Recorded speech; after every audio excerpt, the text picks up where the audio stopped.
Next point from the topic plants classification, phanerogams. So students, we have classified the plants phanerogams and cryptogams. So cryptogams, these are the plants in which their seeds are naked, while the phanerogams are the plants in which their seeds are cryptogams and phanerogams. That means cryptogams are non-flowering plants and phanerogams are flowering plants. Okay, so plants which have a special structure for the reproduction and produces seeds are known as phanerogams. So what are the phanerogams plants? The plants which have special structure for reproduction करण्यासाठी ज्यांच्यामध्ये special structure available असतं आणि त्याचबरोबर जे plants seeds produce करतात त्यांना आपण फिनोरोगॅम्स असे म्हणतो. In these plants, after the process of reproduction, the seeds are formed, contain the embryo and stored food. During germination of the seed, the stored food is used for initial growth of the embryo. Depending upon whether the seeds are enclosed in the fruit or not, the phanerogams are classified into the gymnosperms and angiosperms. आता या प्लांट्समध्ये जो रिप्रोडक्शनची special structure असतात तर ही reproduction process जी आहे, after the process of reproduction seeds are form. After the reproduction जी seeds तयार होतात आणि या सीड्समध्ये embryo, these seeds contains the embryo आणि त्याचबरोबरच फूड यामध्ये स्टोअर केलेलं असतं. ड्युरिंग जर्मिनेशनच्या काळामध्ये, during the germination of the seeds, जे स्टोअर्ड फूड आहे त्या एम्ब्रियोच्या initial ग्रोथसाठी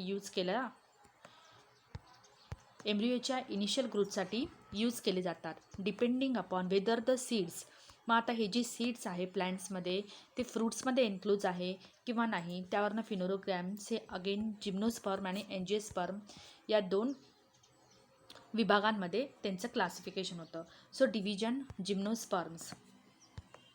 C here the plants belongs to the gymnosperm division. Cycas हे प्लांट दाखवलेलं आहे. Cycas belongs to the gymnosperm. Observe all the garden plants like cycas, Christmas tree, hibiscus, lily etcetera. Compare them.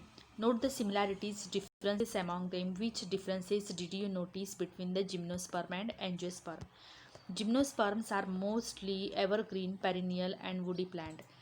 Their stem evergreen, always evergreen राहतात, perennial बहुवार्षिक असतात आणि woody plants असतात. Their stems are without branches.